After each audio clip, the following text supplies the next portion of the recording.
Bro எலும்பு இல்லாம போடுங்க ப்ரோ. 80% எலும்பே இல்லாம தரதான் ஸ்பெஷலே. ஹலோ ஃபோக்ஸ், நான் தான் கேகோக்குள். இன்னைக்கு இங்க வந்துருக்கோம் பாத்தீங்கன்னா சூர்யா சிக்கன் சென்டருக்கு வந்திருக்கோம். வாங்க. ஈவினிங் டைம்ல கொண்டலாம்பட்டியில அப்படியே சுட சுட சில்லி, அதுவும் வீட்டுல செஞ்ச மசாலால ஒரே வேக்காடுல அப்படியே வேக வச்சு சுட சுட தராங்க. வெறும் 50 ரூபாய்க்கு 130 இருந்து 140 கிராம் வரைக்கும் வச்சு தராங்க. சில்லி எல்லாம் பாத்தீங்கன்னா சின்ன சின்ன பீஸ், அப்படியே குழந்தைங்க கூட சூப்பரா சாப்பிடலாம், அந்த அளவுக்கு தான் இருக்கு. எல்லாமே வீட்டுல செஞ்ச மசாலா, அப்படியே வெங்காயம் வச்சு தந்தாங்க பாருங்க. டேஸ்ட் சும்மா வேற லெவல் வேற level. Surya chilli chicken centre கொண்டலாம்பட்டியில மட்டும் இல்ல, இதே போல நெய்க்காரப்பட்டியிலும் இருக்கு. மொத்தம் 3 கடை இருக்கு. கொண்டலாம்பட்டி பாலம் ஏறி இறங்கின வாட்டி அப்படியே டெய்லி மார்க்கெட்ல 100 மீட்டர் நடந்து வந்தீங்கன்னா இல்ல வண்டியில வந்தீங்கன்னா லெஃப்ட் சைட்லயே சூர்யா சிக்கன் சென்டர் லொகேட் ஆயிருக்கு. இவங்க பாத்தீங்கன்னா 25 வருஷமா சிக்கன் சென்டர் நடத்திட்டு வந்துட்டு இருக்காங்க.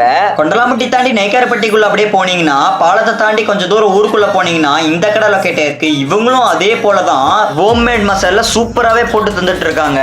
டேஸ்டும் சும்மா சூப்பராவே இருக்கும். அதுவும் சன்ஃபிளவர் ஆயில் தான் யூஸ் பண்றாங்க டெய்லியும். முக்கியமா கேஸ் அடுப்புல செய்யலங்க, விறகடுப்புல தான் செய்யறாங்க. 2 பிரான்ச்லயுமே விறகடுப்பு தான். நீங்க சாப்பிடும் போதே தெரிஞ்சிடும் மத்த கடைக்கும் இந்த கடைக்கும் இருக்கிற டிஃபரன்ஸ். ஏன்னா விறகடுப்புல செய்யறதுனால நல்லா டேஸ்டாவே இருக்கும். ரொம்பவே சூப்பராவே இருக்கு. சின்ன சின்ன லாலிபாப் பீஸ் எல்லாம் இருந்துச்சு.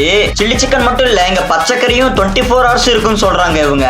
செவம் ஃபேமிலி ஃபங்க்ஷன் அந்த மாதிரி இருக்கும்போது நீங்க ஆர்டர் கொடுத்துட்டீங்கன்னா அதுக்கு உண்டான டிஸ்கவுண்ட் ஆஃபரும் பண்ணி தரேன்னு சொல்றாங்க. ஏன்னா 24 ஹவர்ஸும் இங்க பச்சைக்கறி இருக்கு. கண்டிப்பா நீங்க கண்டிப்பா இந்த கடைக்கு ஒரு டைம் விசிட் பண்ணி பார்க்கலாம். நானும் குருவோட எலும்பு இல்லாம சில்லி சாப்பிட்டு முடிச்சிட்டேன். அடுத்த நானும் உங்க சந்திக்கும் வரை நான் உங்கள் கேகோக்குள்.